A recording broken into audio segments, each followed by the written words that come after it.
Fala, galera! Tudo tranquilo? Bora começar mais uma aula? Para que vocês aproveitem da melhor forma, eu vou te dar algumas dicas. Antes de tudo, procure um ambiente adequado em que você se sinta confortável. Tenha cuidado com os ruídos, eles podem tirar a sua atenção no meio da aula. Ajuste o volume do seu dispositivo e dê preferência por ouvir o áudio pelo fone de ouvido. Pegue papel e caneta para fazer anotações ou utilize seu computador ou smartphone para marcar pontos importantes da aula.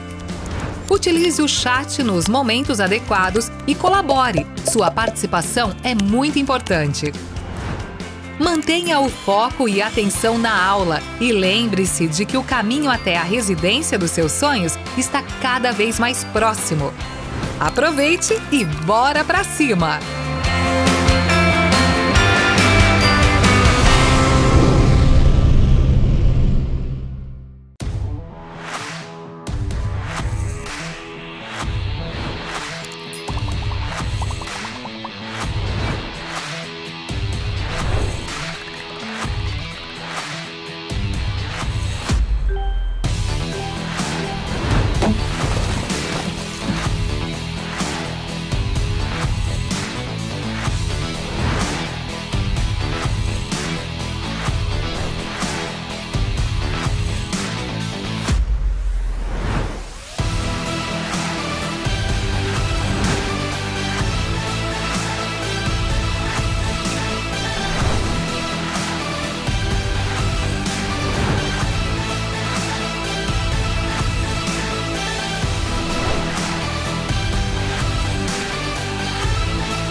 Um diferencial importante que a Medway tem é a relação bem próxima, né, que os professores têm com os alunos. Fazer o curso tirou muita angústia que eu tinha, facilitou muito a jornada aí, no sentido de entregar alguns tópicos já que a gente precisa. Os professores estão sempre bastante presentes. A Medway me mostrou que eu poderia mudar a minha formação como médica e não só como concurseira naquela época. Então ela mudou o meu mindset para que eu viesse preparada para São Paulo para ser uma grande residente, mas também uma grande médica no futuro.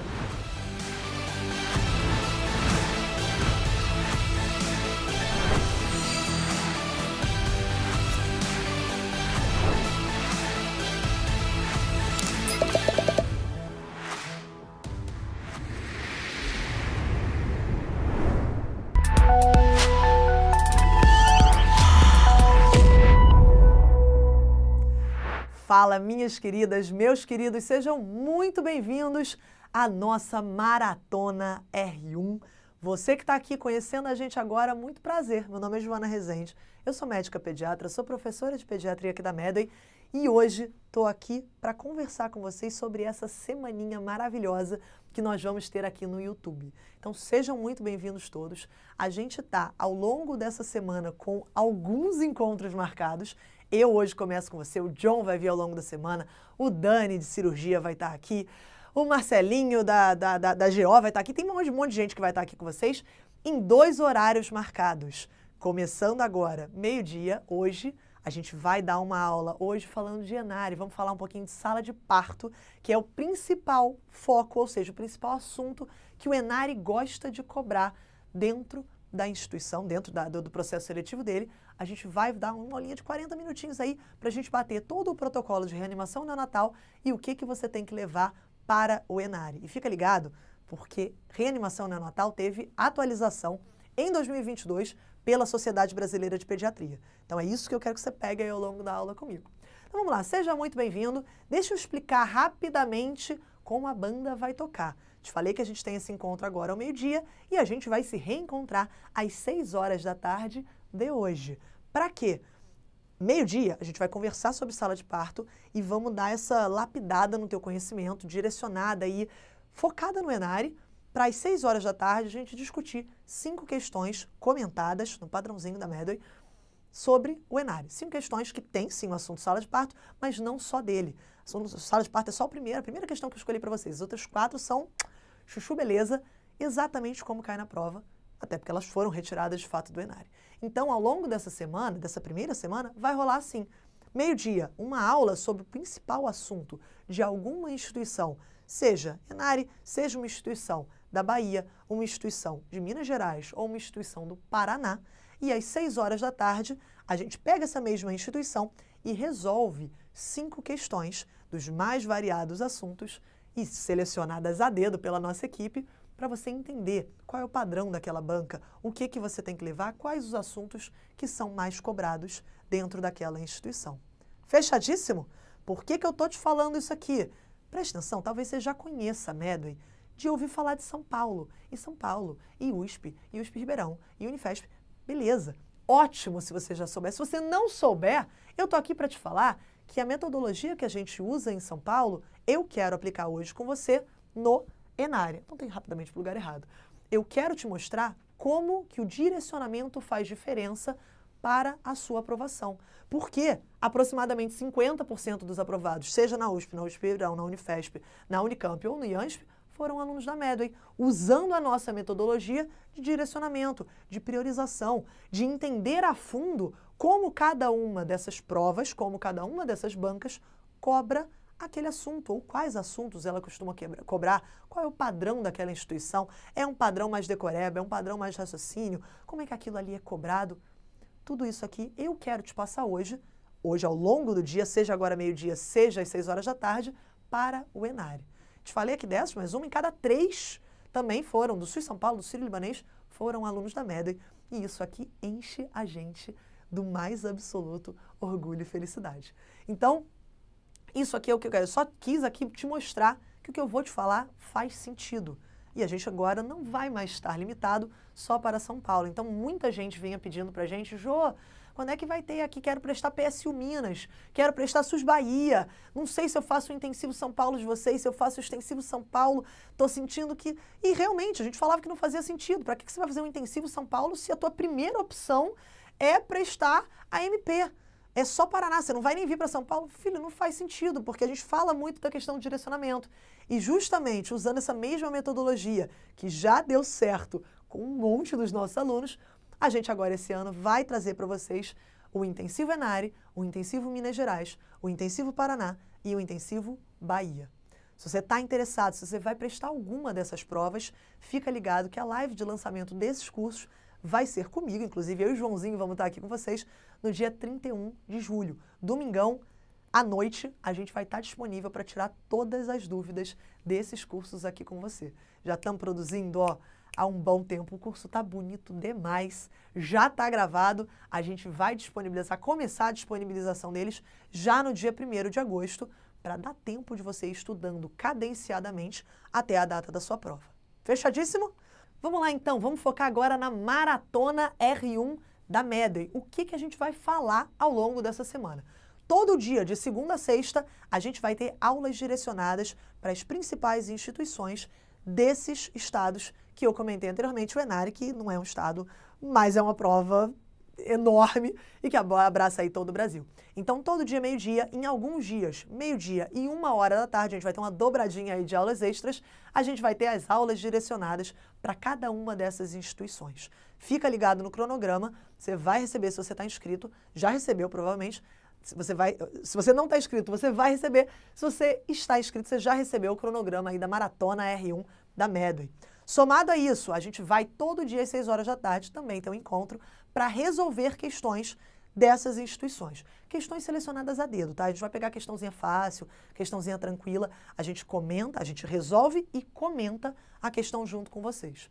A gente vai estar disponibilizando nossos guias estatísticos para você saber exatamente o que cai, qual é a porcentagem de cada um desses assuntos dentro dessas instituições e, por fim, a gente também vai ter a disponibilização no sábado e no domingo desta semana, a gente vai disponibilizar simulados direcionados para essas instituições. Simulados originais, simulados inéditos, formados pela nossa equipe de simuladistas, baseado no padrão de cada uma dessas instituições. Então a gente vai liberar para você que está inscrito na Maratona do R1, vai liberar no sábado aí de algumas instituições, no domingo de outras, e você pode realizá-los e ao longo da semana que vem, cada dia a gente vai corrigir uma instituição diferente. Então eu estou aqui hoje com vocês, vou estar aqui com vocês ao longo da semana que vem também, comentando sobre pediatria. Maravilha?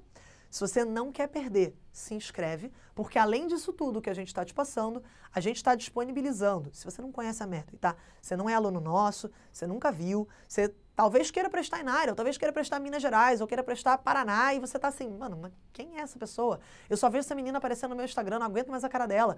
Beleza, me sinto ofendida, mas não tem problema. O ponto aqui é que você pode ter acesso ao nosso curso de maneira gratuita, por 7 dias. Não mais do que isso. E isso não vai ficar aberto por muito tempo, tá? Então, se você está interessado, quer ver como é que é a nossa metodologia, quer entender, se inscreve. O link está aqui na descrição, o link está aqui no nosso QR Code. Faz parte da nossa semana aí da Maratona R1 da Medway. Além disso, a gente vai estar sorteando alguns desses cursos. Então, se você está interessado, vai prestar prova para algum desses estados, também vem com a gente. E além da inscrição do curso, a gente também vai pagar a inscrição da prova de algum felizardo aí no meio do caminho. Joana, eu vou fazer PSU.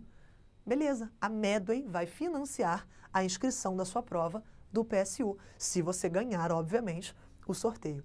Então, fica atento, o resultado desse sorteio vai rolar na live que eu vou participar e vou estar lá com você no dia 31 de julho. E, além disso, se você se inscreve na Maratona R1 da Medway, você também vai ganhar o acesso antecipado com algumas condições especiais para quem quiser ser o nosso aluno aí, 2 intensivos que a gente mencionou. Não perde, se inscreve, não vacila com isso. O link está aqui embaixo, o link está no QR Code e a gente espera lá. Mas, de toda forma, ao longo dessa semana, repara só, a gente não vai disponibilizar o curso todo, mas a gente vai te mostrar e vai te ajudar a entender o que é esse estudo direcionado de maneira totalmente gratuita. Então, vem com a gente, não perde, as aulas vão ficar salvas, porque eu sei que meio-dia não é o melhor horário que todo mundo está disponível, mas ao mesmo tempo, se você tem essa disponibilidade, assiste comendo, assiste ali na hora do almoço, assiste um pouquinho antes do almoço, assiste logo depois do almoço, porque você vai ver como a rotina, a cadência dia após dia vai fazer diferença para você, tá bom? Então vamos começar? Vamos falar um pouquinho de sala de parto no Inari? Vamos embora?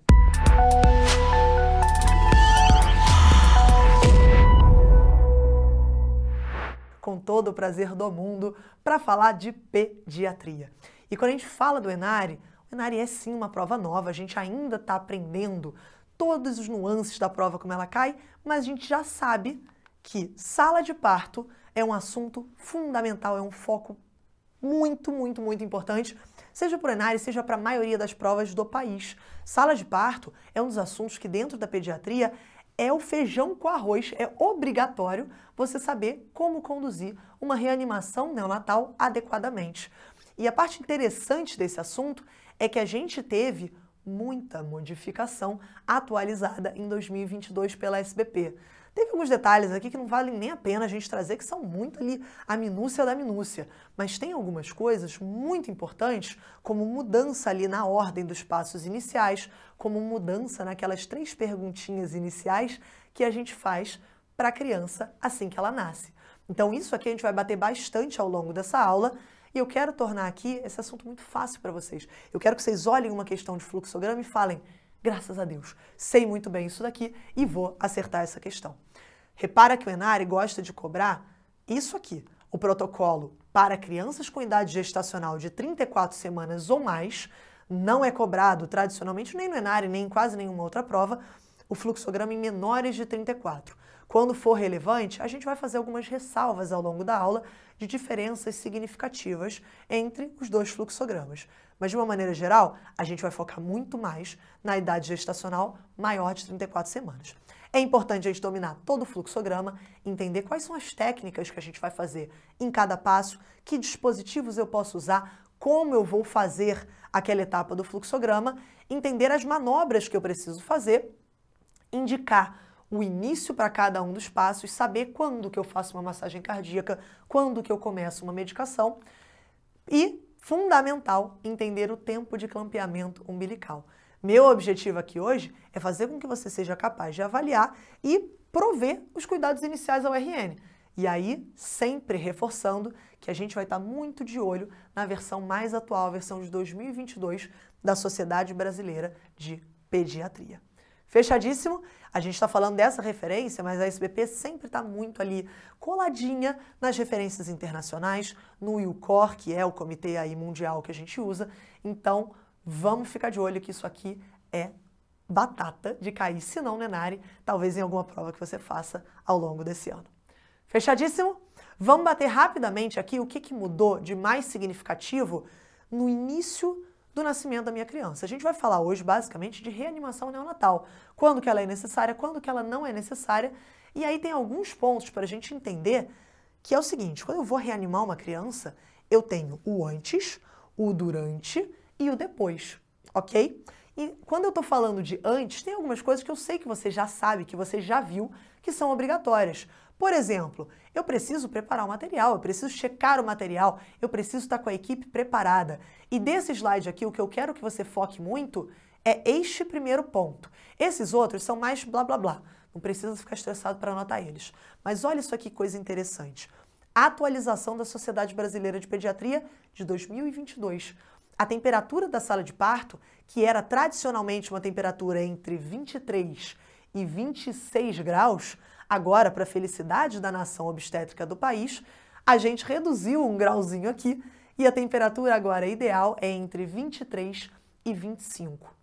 Muita coisa das atualizações da Sociedade Brasileira de Pediatria de 2022 foram realizadas mirando a normotermia do meu recém-nascido. Então essa é uma delas. Eu quero a temperatura um pouquinho mais baixa ali, até para não provocar a hipertermia da minha criança, nem o desmaio do meu obstetra. Maravilha? Que mais? Aí tem o beabá, eu preciso de uma equipe capacitada, treinada ali, eu preciso que a galera saiba, pelo menos, num parto de baixo risco, saber fazer VPP. Isso é o mínimo, tem que ter alguém ali, de preferência um pediatra, que saiba fazer VPP num parto de baixo risco. Se é um parto de alto risco, aí eu já preciso de uma equipe mais capacitada, já fazer uma intubação, já fazer medicações para o meu RN. Eu preciso preparar o ambiente, eu preciso preparar o material, eu preciso ligar a minha fonte de calor radiante, eu preciso brifar a minha equipe, o inglês aí se apropriando das nossas palavras, mas eu preciso, é assim que está nas diretrizes da SBP, eu preciso dividir a minha equipe, eu preciso de uma micro-reunião para sabermos quem é o líder, quem vai coordenar aquilo ali, quem vai fazer o quê. E eu preciso, obviamente, saber o que eu vou esperar. Eu preciso de uma boa anamnese materna, eu preciso das sorologias dessa mãe, eu preciso saber se vai ser um parto de baixo, de alto risco, como é que foi o pré-natal desta mãe, para eu saber como, ou pelo menos ter um pouco mais de noção, um pouco mais de previsibilidade de como vai nascer essa criança. Nem sempre é possível, mas eu consigo direcionar um pouquinho melhor o meu atendimento. O meu principal objetivo é antecipar possíveis problemas que aconteçam ao longo da reanimação. Fechou? Olha a coisa interessante. Quando a gente fala de nascimento, quando a gente fala da criança saindo do ambiente intraútero para um extraútero, para o mundo real, esse momento é o momento mais estressante da vida deste indivíduo. Joana, mas ele fez medicina, ele vai fazer prova de residência. Será que é o mais estressante mesmo? Sim, você já passou por coisa pior. Me consolava dessa maneira quando eu estava fazendo prova. Então repara aqui para mim, eu tô te falando que essa criança vai sair do ambiente em que respiravam praticamente por ela, em que ela tinha a placenta para nutri-la, para fazer ali, ajudá-la a ter uma troca gasosa adequada, e ela vai ser lançada ao mundo sozinha, solitária, em que ela vai precisar ajustar toda a circulação dela em poucos minutos para conseguir extrair oxigênio agora do ar ambiente. Não é fácil, ok? Primeiro ponto, você já passou por uma vitória muito grande lá assim que você nasceu. Então, olha só, 1 em cada 10 recém-nascidos precisam de suporte na sala de parto. Precisa ir para a mesa de reanimação, vai receber VPP e normalmente vai ficar por aí. Então, a partir daí, a gente entra no protocolo de reanimação neonatal, que é o que eu quero bater mais a fundo aqui com vocês. Como que a gente vai fazer isso? Eu vou bater passo a passo com as minúcias, os detalhes de cada uma das etapas. No final, eu vou sumarizar tudo no protocolo para você ver que você juntou tudo e que você vai saber prosseguir ao longo das questões que você fizer de sala de parto. Vamos lá, já fiz o antes. Já olhei que está tudo bem com a minha criança, ou melhor, está tudo bem com o pré-natal, está tudo bem, é um parto de baixo risco, é um parto de alto risco, já estou preparado. Criança nasceu, eu estou ali com o meu campinho esperando para buscá-la. Quais são as 3 primeiras coisas que eu tenho que saber dessa criança? E aqui, se você quiser, pensa, pausa o vídeo, pensa rapidamente no que você conhecia, que eu vou te falar que isso mudou. O que mudou aqui é que antigamente a primeira pergunta era: gestação a termo? E aí a criança podia ser pré-termo, pós-termo, e isso ia mudar a sua conduta a partir daí. Isso agora caiu para facilitar a nossa vida. Antes a gente tinha o protocolo com mais de 34 semanas, com menos de 34 semanas, e no meio dessa confusão toda você ainda tinha que saber se a criança era a termo. Agora isso acabou. Agora o protocolo de mais de 34 semanas já está aqui, na primeira pergunta já está. É uma criança com mais de 34 semanas? É esse o protocolo que você vai seguir? Se é, maravilha. Eu vou olhar essas 2 próximas perguntas para avaliar a vitalidade da minha criança. Então eu vou perguntar: é uma criança nascida com idade gestacional de 34 semanas ou mais, ela respira ou chora e ela tem um tônus muscular em flexão. Isso aqui vai me determinar os próximos passos. Se ela responde sim para as 3 perguntas, essa criança está ótima. Ela vai receber um clampeamento do cordão, que a gente chama de clampeamento tardio do cordão umbilical. Eu posso fazer esse clampeamento ali entre 1 a 3 minutos. Pelo menos mais que 60 segundos. Se tudo isso aqui tá show de bola. E eu não tenho necessidade de levar essa criança para a mesa de reanimação. Isso aqui é um ponto interessante que várias instituições ao longo do Brasil, inclusive onde eu me formei, todas as crianças iam para a mesa de reanimação. Não sei você que está aí me ouvindo, onde você se formou, como era, mas se você era de um lugar que também levava todo mundo para a mesa de reanimação, por protocolo da casa, por espaço, estrutura do ambiente, isso não é o correto. O correto é a criança que nasce bem, responde sim para as 3 perguntas, ela vai realizar um contato pele a pele com essa mãe. Anota isso aí, por favor. Contato pele a pele não é colo materno. O nome correto é contato pele a pele. Isso vai ser suficiente para prover calor, aquecer a minha criança. Eu vou posicioná-la de uma maneira, ela não ficar nem assim demais, nem assim demais. Zoei o áudio aqui rapidinho, desculpa se eu te ensurdeci brevemente. E eu vou avaliar a vitalidade dessa criança continuamente. Vai ter um pediatra ali que de tempos em tempos vai olhar se está tudo bem com a criança no colo da mãe. Fechou? Então isso aqui é fundamental. Não tem necessidade de eu ir imediatamente dar banho na criança, tirar ela e pesar. Calma. Vamos tentar fazer esse contato pele a pele? Vamos tentar estimular, se for permitida, se essa mãe não for uma HIV positiva, por exemplo, vamos tentar estimular o aleitamento materno dentro da primeira hora de vida. Anote isso aí também, que isso é fundamental para o cuidado adequado da minha criança. Agora, se ela respondeu não para alguma dessas 3 perguntas, eu tenho que tomar um cuidado. Essa criança vai para a mesa de reanimação.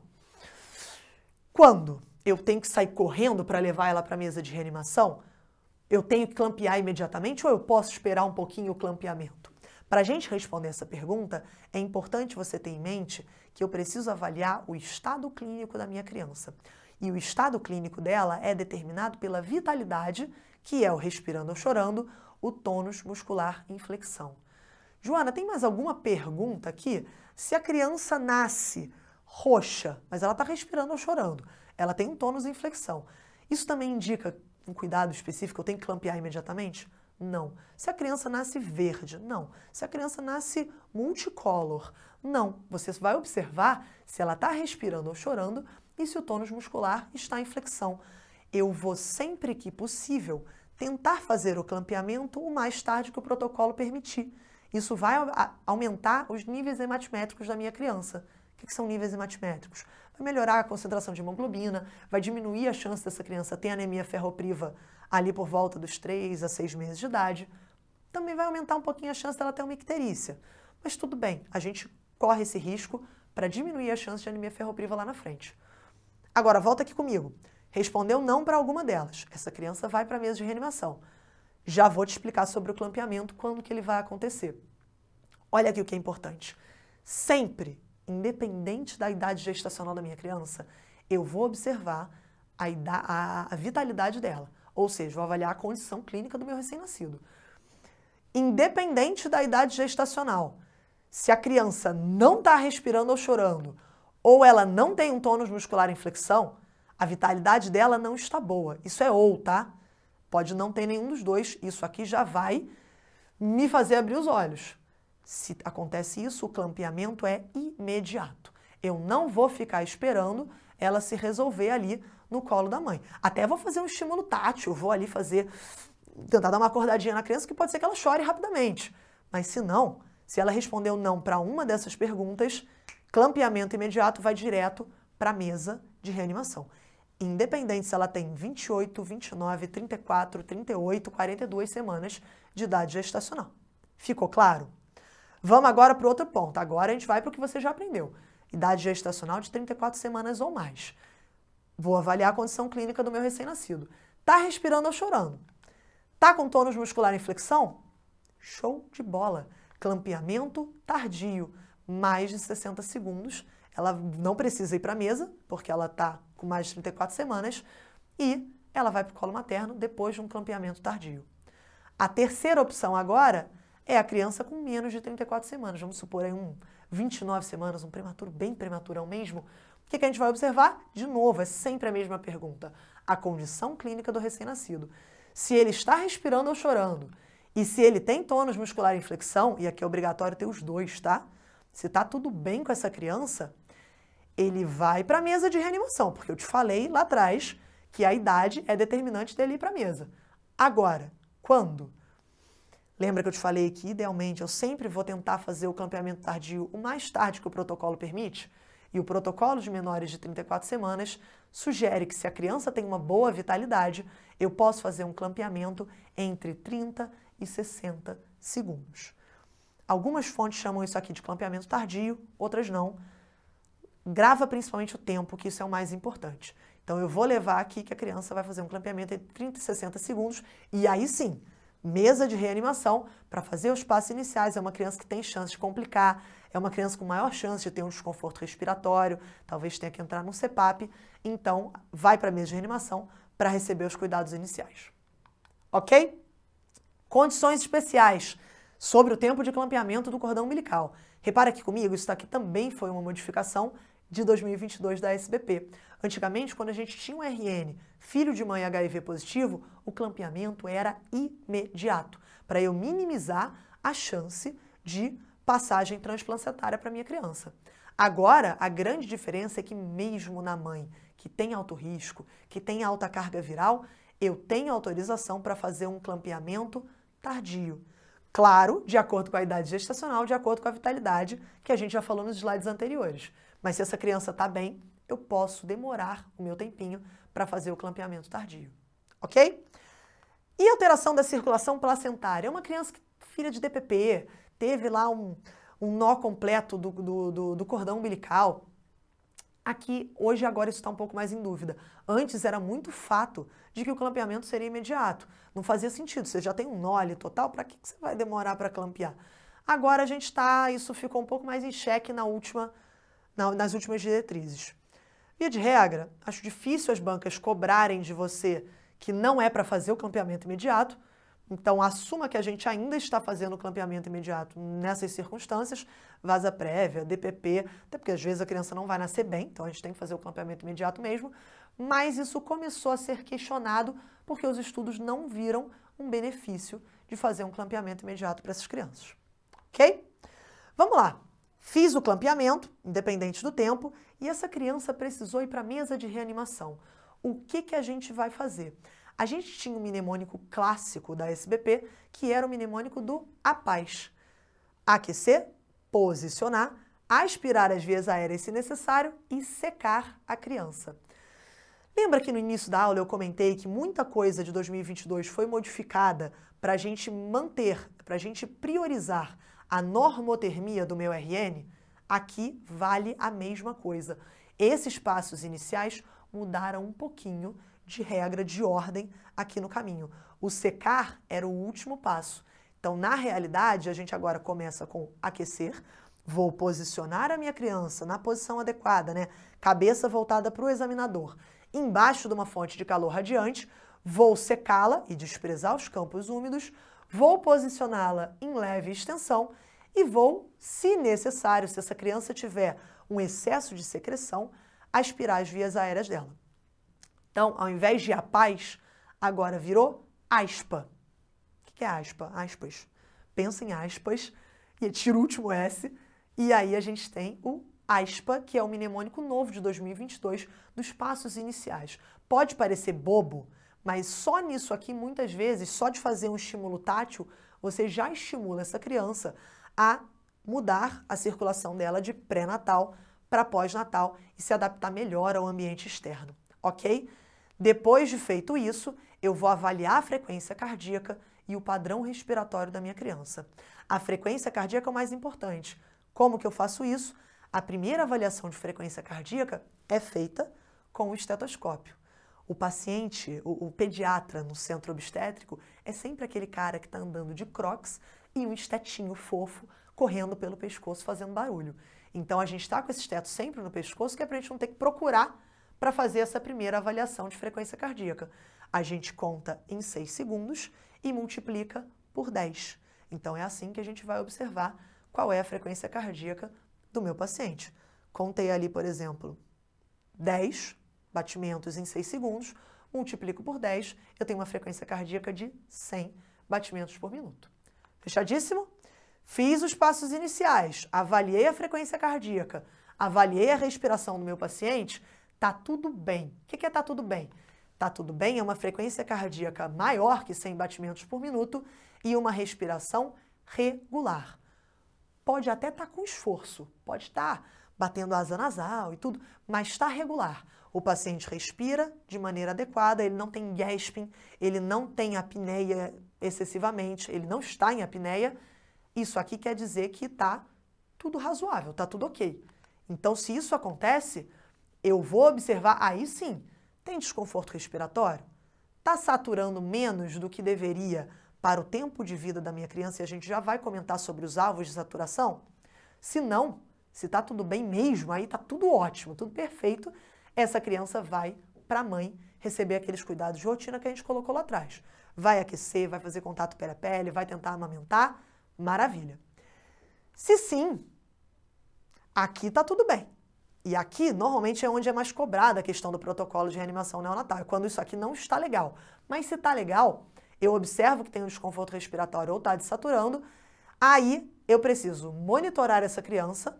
Então, eu vou monitorar, vou colocar a monitorização tanto eletrocardiográfica quanto monitorização de saturação pré-ductal, principalmente a saturação pré-ductal, e vou considerar colocar essa minha criança num suporte ventilatório com pressão positiva, o CPAP. Vou colocar ela ali, uma pronguinha no nariz, e vou fornecer uma pressãozinha, uma PIP, para conseguir melhorar esse desconforto respiratório da minha criança. Normalmente, isso em pouco tempo se resolve, a criança fica respirando bem e pode ir para o cuidado de rotina com a mãe. E aí, quando a gente fala de monitorização da saturação de oxigênio, importante, fundamental a gente ter a clareza de que a gente vai monitorar a minha criança, seja na mãozinha, seja no pulso, no membro superior direito. Porque aqui a gente consegue observar a saturação pré-ductal. Lembra lá do ducto arterioso, do canal arterial? Então a gente vai pegar antes dessa mistura sanguínea que acontece ali na circulação fetal da minha criança. Observa aqui comigo que isso aqui vai te determinar se você precisa botar essa criança no oxigênio ou não. E olha que interessante, a gente sabe que a circulação fetal, a criança quando está ali no ambiente placentário, ela tem uma saturação hipoxêmica. Ela está num ambiente hipoxêmico, ela está pegando oxigênio da mãe, depois da mãe já ter consumido. Então existe um processo de transição que leva alguns minutos para essa criança sair de uma saturação baixa, de 60% normalmente, para uma saturação mais parecida com a saturação de um adulto, com a saturação de uma criança um pouco mais velha. E isso aqui é fundamental de você ter clareza de quais são as saturações pré-ductais em função dos minutos. Então, até 5 minutos de vida, eu tenho de 70% a 80% que eu vou esperar. De 5 a 10 minutos, eu tenho de 80% a 90%. E maior do que 10 minutos, você poderia esperar de 90% a 100%, é o intuitivo, mas lembra ali que 100% é muito difícil de você conseguir numa criança que acabou de nascer, vai demorar. Até na gente é difícil, então a gente vai ser um pouco mais cauteloso, um pouco mais permissivo e deixar essa criança ficar entre 85% e 95%. Fechadíssimo? Leva esses critérios aí para frente. Repara só que até você conseguir a monitorização, né, da saturação de oxigênio demora alguns minutinhos, então demora um pouquinho até você conseguir chegar nisso daqui, ok? Mas vamos lá, isso aqui é um detalhe, não é a parte mais importante do nosso protocolo. A parte mais importante é quando, volta lá atrás, fiz os passos iniciais, auscultei a minha criança, avaliei a respiração dela, se está regular ou não, e depois de eu olhar isso, eu vejo que alguma coisa não está legal. A frequência está menor do que 100, a respiração não está regular. A primeira coisa, na realidade, que eu vou fazer é iniciar uma ventilação com pressão positiva. Tem alguma coisa aqui que não está bem, ou seja, a criança está gaspeando, ou a criança está batendo a 60, 30, ou eu não ausculto frequência cardíaca. Vou começar a massagem cardíaca? Nada disso. Provavelmente, isso aqui, esse não estar legal daqui, é fruto de um quadro de hipoxemia. E o que eu vou fazer é começar uma ventilação com pressão positiva, geralmente, até que a gente vai comentar um pouquinho mais sobre isso, mas geralmente ali com um ambu, uma bolsa válvula máscara, e na criança maior de 34 semanas, eu começo em ar ambiente. Não vou sair dando oxigênio para ela, provavelmente isso não é necessário. Isso aqui a gente vai depois olhar a saturação, ver se está tudo ok e vai titulando o oxigênio em função daquele último slide que a gente colocou de saturação para cada idade da minha criança, para cada tempo de vida da minha criança. Mas a gente começa com 21%. E a partir do momento que a gente começa a VPP, eu sou obrigada a começar a monitorização da minha criança, tanto com monitor cardíaco quanto com oxímetro de pulso. Por quê? O monitor cardíaco é muito melhor do que a ausculta cardíaca para me dar clareza, para olhar de uma maneira mais rápida e ele não subestima, nem superestima a frequência cardíaca da criança. A ausculta ou a palpação do cordão umbilical, elas subestimam a real frequência cardíaca que a minha criança está tendo. Fechou? Então, comecei VPP, comecei monitorização, 2 monitorizações, tanto de oximetria quanto de monitorização cardíaca. Joana, até quanto tempo eu tenho para começar isso daqui? Isso aqui, a VPP, é a principal manobra que eu posso fazer na minha criança que precisa de reanimação neonatal. Ela é a que mais vai fazer diferença, então eu tenho que instituir ela de maneira muito rápida. Anota esses tempos aí, passos iniciais, ASPA, aquecer, secar, posicionar e aspirar se necessário, eu tenho 30 segundos para fazer. Não tá tudo legal, eu identifiquei que isso aqui não tá bom, eu tenho até 30 segundos para fazer a minha VPP. Ou seja, a minha VPP tem que entrar em até 1 minuto de vida dessa criança. É o que a gente chama do Golden Minute, o minuto de ouro. 1 minuto de vida para eu poder começar, ou melhor, até 1 minuto de vida eu devo começar a VPP se essa criança tem necessidade. Fechou? Minuto de ouro é o início da VPP nos primeiros 60 segundos de vida. Anote isso aí com muito carinho, ok? Continuando, vamos lá. VPP, então, é o passo mais importante da reanimação neonatal. Só sumarizando, eu vou começar com a FiO2 a 21%, você já anotou isso, não se estressa. Os ciclos são de 30 segundos cada, eu vou reavaliar essa criança depois de 30 segundos. E a frequência que eu vou fazer, isso aqui você ainda não anotou, é de 40 a 60 movimentos por minuto. Eu quero deixar essa criança com uma fração respiratória de mais ou menos, uma frequência respiratória de 40 a 60 incursões respiratórias por minuto, ok? Como que eu vou fazer isso? Primeira coisa, eu tenho 2 técnicas diferentes. A técnica que eu acoplo o dispositivo, a face da minha criança é a mesma. Eu preciso cobrir a ponta do queixo, o nariz e a boca. Então eu vou pegar isso aqui, com cuidado de não pegar o olho, com cuidado de não deixar vazar a área aqui embaixo do queixo também. Beleza, isso aí sem muita dificuldade. Eu vou fazer a minha técnica do C e do E, ou do E, dependendo aí do lugar do Brasil que você é. Mas basicamente o C vai ficar aqui na face da minha criança, pegando a máscara, e o E vai ficar os outros 3 dedos aqui na mandíbula da minha criança, com todo cuidado para você não comprimir a traqueia ou as vias respiratórias do meu RN. Fechou? E aí, o dispositivo que vai fornecer o oxigênio é que muda um pouquinho. Eu posso me valer tanto da bolsa válvula máscara, que é o famoso AMBU, é a maioria das maternidades, principalmente no SUS que a gente tem principalmente o AMBU. E aí eu vou usar a técnica do aperta, solta, solta. Dessa maneira eu consigo manter aquela frequência respiratória de 40 a 60 por minuto. Ou eu posso me valer do ventilador manual em T. O ventilador manual em T, ele também fornece oxigênio de uma maneira mais contínua ali. E eu faço o oclui, solta, solta. Muito parecido, muda a palavrinha, para a gente conseguir manter aquela frequência respiratória adequada. Deixa eu mostrar para vocês. AMBU, bolsa, válvula, máscara, fazendo a técnica do C e do E. Perfeito, exatamente como a gente vai fazer. E o ventilador manual em T, ele não tem essa parte daqui, ele na verdade tem um Tzinho aqui, uma peça em T que você oclui. Ele tem um buraquinho, você oclui, e aí você faz o oclui, solta, solta. Maravilha?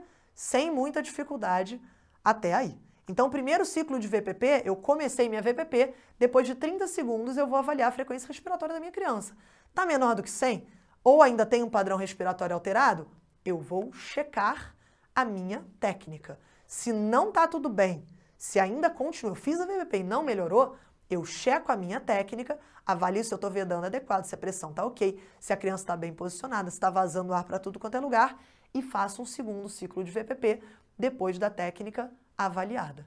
Fiz um segundo ciclo de VPP, depois de 30 segundos, continua ruim, aí eu tenho que tomar um cuidado, porque eu já chequei minha técnica. Aí eu vou partir para um dispositivo que forneça oxigênio melhor. O que é que eu vou fazer? Eu vou entubar a minha criança ou, agora nas diretrizes de 2022, eu vou fazer a máscara laríngea. Você já deve ter visto máscara laríngea em ambiente de paus, em ambiente de ACLS, até de ATLS também. A máscara laríngea agora já está disponível para crianças maiores de 34 semanas e maiores de 2 quilos. Isso está anotado no próximo slide. Calma que você vai conseguir copiar. E vou manter a minha VPP via cânula traqueal ou máscara laríngea. Isso aqui é o que a gente vai fazer. Tem mais uma variável aqui, que é se a minha frequência cardíaca está menor do que 60. Mas calma, aqui eu posso estar te falando, por exemplo, de uma frequência cardíaca de 80 ou só um padrão respiratório alterado. Eu vou continuar ventilando essa criança agora com um dispositivo mais avançado. Fechou? Máscara laríngea, então, essa bonitona aqui, você já viu. E ela existe para tamanho neonatal. Olha que coisa mais linda, mais cheia de graça. A técnica vai ser feita desta maneira. Às vezes a gente acha que é o contrário.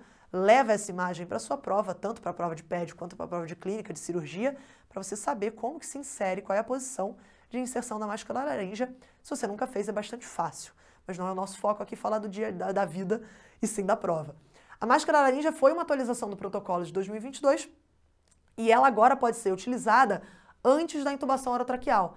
Ah, eu não quero intubar, eu não preciso intubar. A criança está só com desconforto respiratório, está com uma frequência cardíaca ali de 90. Eu posso fazer a máscara laríngea ao invés de precisar intubar a criança. E ela está disponível, como eu falei para vocês, para recém-nascidos maiores ou iguais que 34 semanas e ou peso maior ou igual a 2 quilos de nascimento. Fechou? Leva com carinho a máscara laríngea, ela já vem sendo usada ao longo das maternidades. É bom você saber que você tem mais um dispositivo para caso não dê certo aí a reanimação, em algum momento você não está conseguindo progredir no protocolo. Fechou? Temos uma VPP com ou via cânula traqueal, né? A criança já foi entubada ou está em máscara laríngea. Depois de 30 segundos, eu avaliei e a minha criança está com uma frequência cardíaca menor que 60 batimentos por minuto.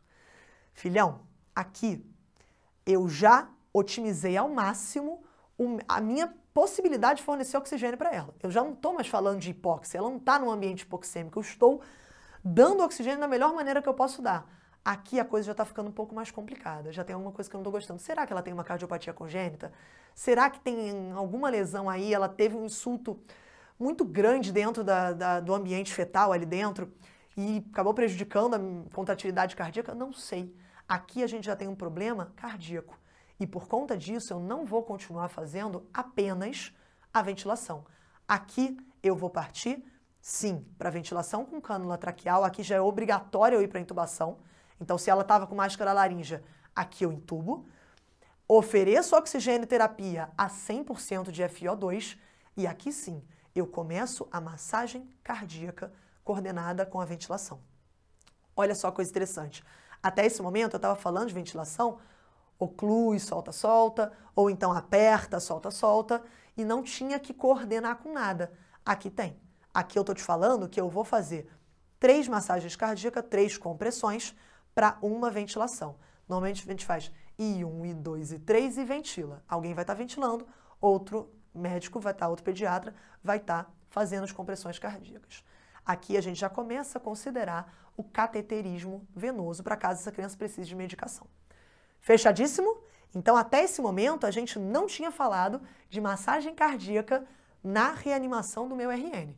A partir de agora, depois de eu já ter feito a VPP, já ter avaliado a técnica, já ter cuidado ali com o oxigênio, de estar oferecendo a melhor suporte ventilatório para minha criança. Se a criança continua com frequência menor que 60, aqui eu já vou ficar preocupada e vou começar a massagem cardíaca, tá bom? A gente vai checar depois de 60 segundos, que é o tempo aí para essa massagem cardíaca fazer o efeito adequado, a gente vai reavaliar a nossa criança. E aí, como que é essa técnica da massagem cardíaca? A gente já falou aqui que vai ser o 3-para-1, oxigênio terapia 100%. Basicamente, a gente vai fazer a técnica com a criança virada, a cabecinha para mim, e eu vou fazer, sempre que possível, a técnica dos 2 polegares sobrepostos. Dá para fazer justapostos, um do lado do outro? Até dá, mas não é o melhor. Eu não consigo fornecer a melhor pressão para minha criança. O sobreposto é melhor. Só para você levar esse conceito aí para você. Começamos a massagem cardíaca, deu os 60 segundos.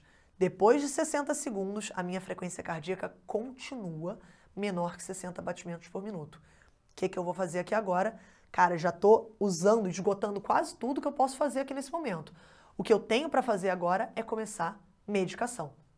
Mantenho a minha massagem cardíaca coordenada, mantenho a minha ventilação de alta performance e vou fazer uma adrenalina nessa minha criança. Adrenalina diluída, eu pego uma ampola de adrenalina, diluo com 9 ml de soro fisiológico e dou esta dose daqui, geralmente a gente faz 0,2 a cada 3 a 5 minutos nessa criança.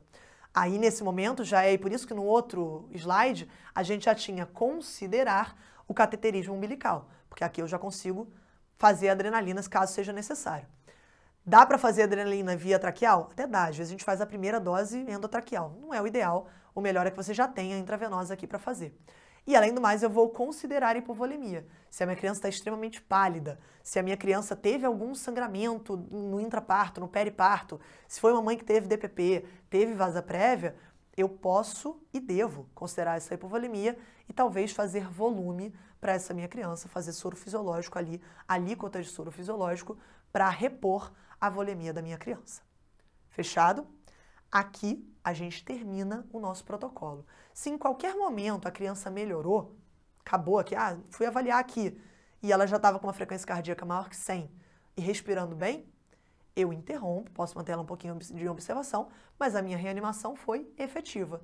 E a partir daqui, se ela vai piorando, ela fica aqui nesse ciclo e a gente continua fazendo a cada 3 a 5 minutos a adrenalina e a massagem cardíaca ininterrupta nessa criança. Vamos dar um bisu? Só um pontinho, para acrescentar, é uma coisa ética, uma coisa que está no protocolo, que é quando que a gente para.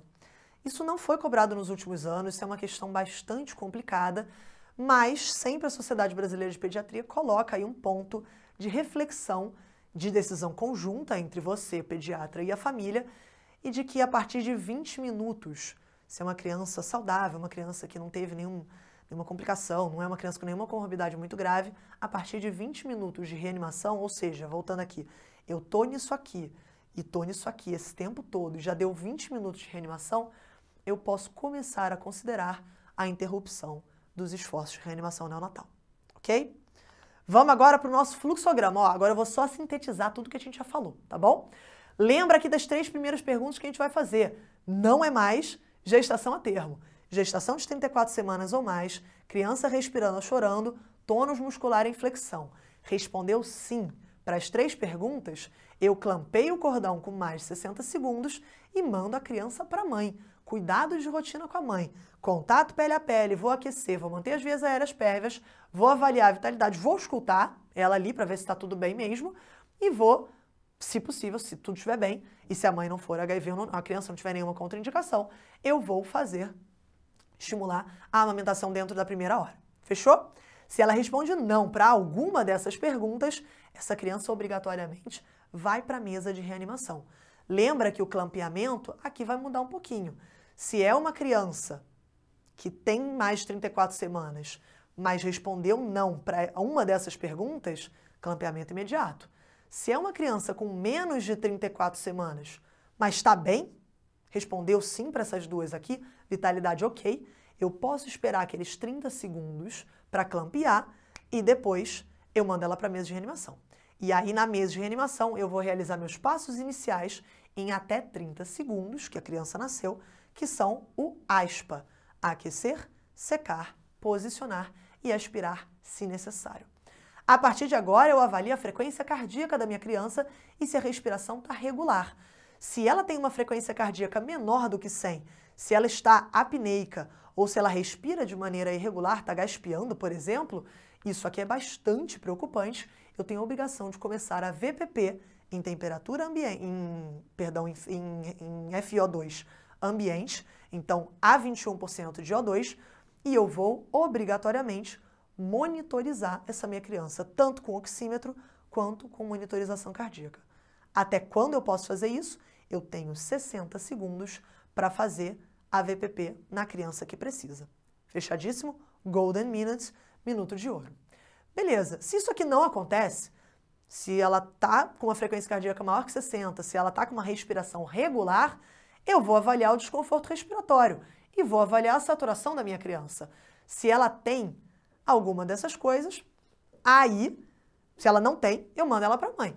Tudo bem. Se ela tem um desconforto respiratório, se ela está desaturando, eu vou monitorá-la com cuidado, monitorização sempre pré-ductal, e vou considerar fazer o CPAP ali na sala de reanimação, na mesa de reanimação.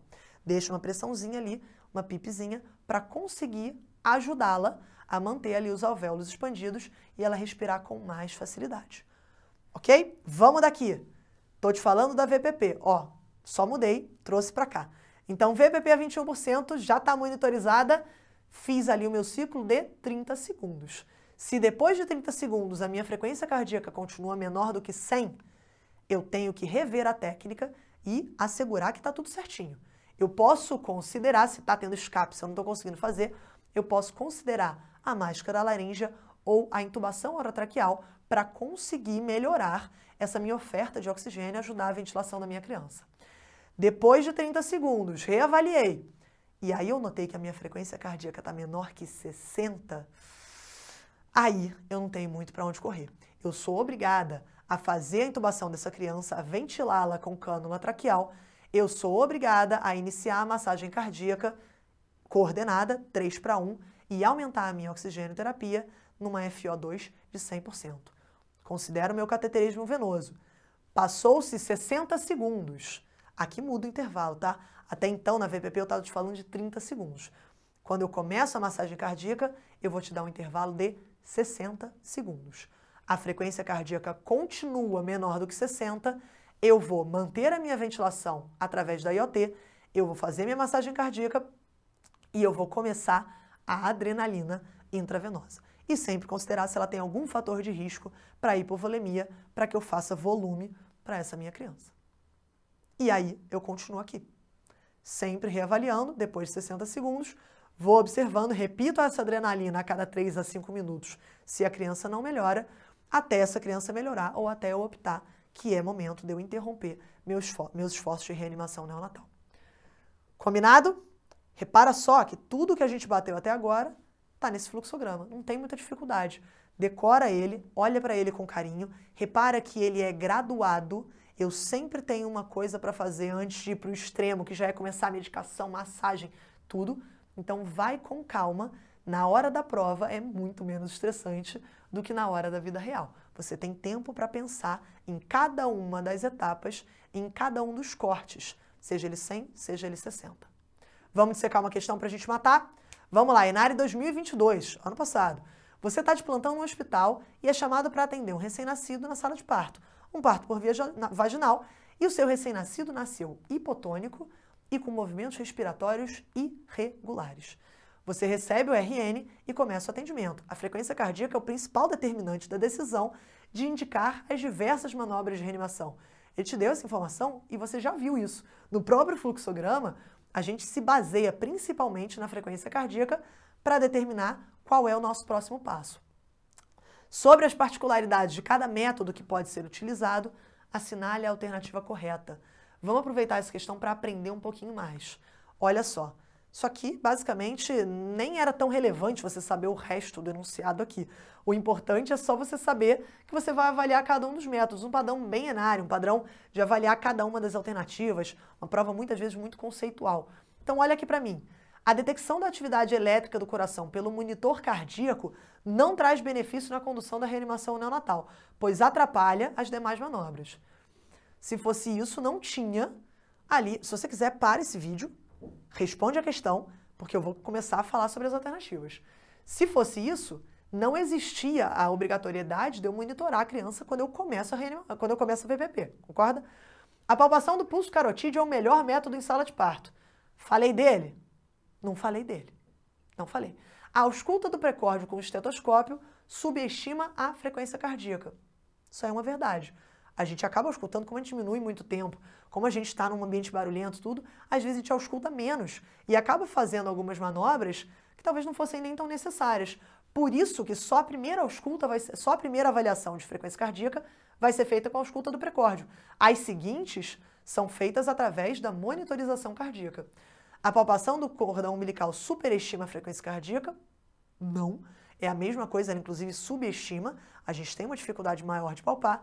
E a oximetria de pulso detecta de forma contínua a frequência de pulso, é rápida e não subestima nem superestima a frequência cardíaca. Nada disso, ela é bem lenta, ela demora a conseguir, ela demora a entrar no meu paciente e ela às vezes pode subestimar também a frequência cardíaca. Então a gente fica com a nossa alternativa C aqui, mas vamos dar um bizu só para sintetizar isso que a gente comentou. O principal parâmetro de eficácia da reanimação neonatal vai ser a frequência cardíaca. Eu vou avaliar através do monitor cardíaco, idealmente, é o melhor método, que é rápido, contínuo, eu consigo observar rapidamente, todo mundo consegue observar rapidamente, tem muito mais confiança quando eu faço por monitor cardíaco. Então, é o melhor método. Só que eu não saio colocando monitorização cardíaca em todo mundo.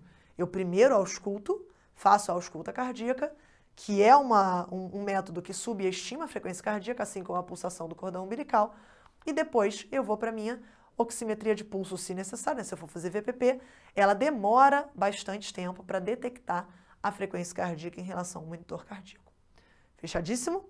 Repara que o Enari pega isso tudo que a gente falou e cobra um detalhe que, pela lógica, você consegue entender. É uma prova bastante intuitiva. Mesmo, não se assustem com questões que vocês não viram ou que fogem um pouquinho do que é o basicão, mas que geralmente são intuitivas, você consegue, sabendo a teoria de todo o fluxograma, chegar à melhor conclusão da sua questão. Combinado? Então a gente fica com a nossa alternativa C, a ausculta do precórdio com o esteto subestima a frequência cardíaca, apesar disso, é a primeira avaliação de frequência cardíaca que a gente vai fazer. Era isso que a gente tinha para falar hoje, sala de parto, como sempre, um prazer imenso, um beijo grande, um forte abraço e a gente se vê nos próximos focos.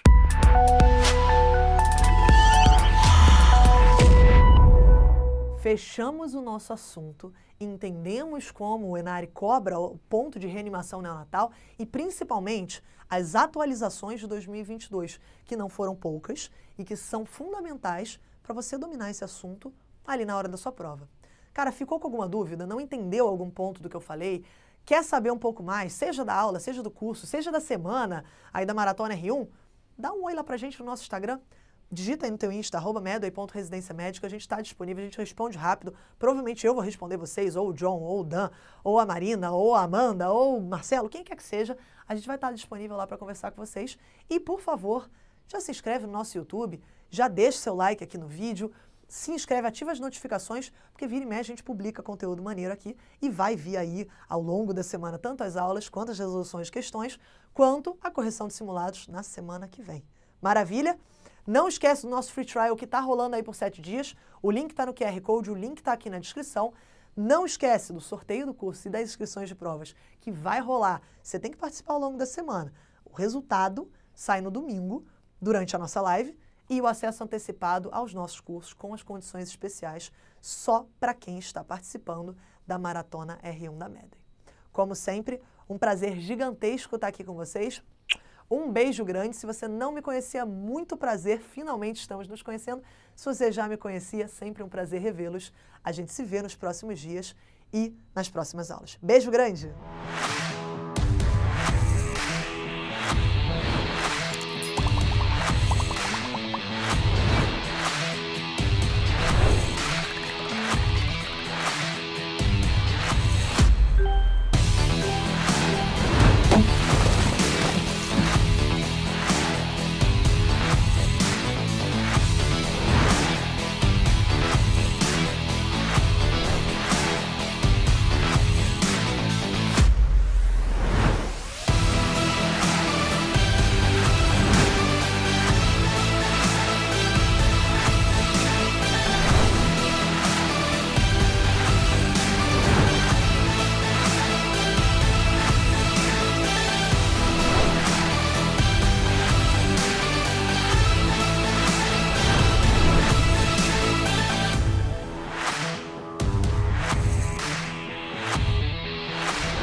Um diferencial importante que a Medway tem é a relação bem próxima, né, que os professores têm com os alunos.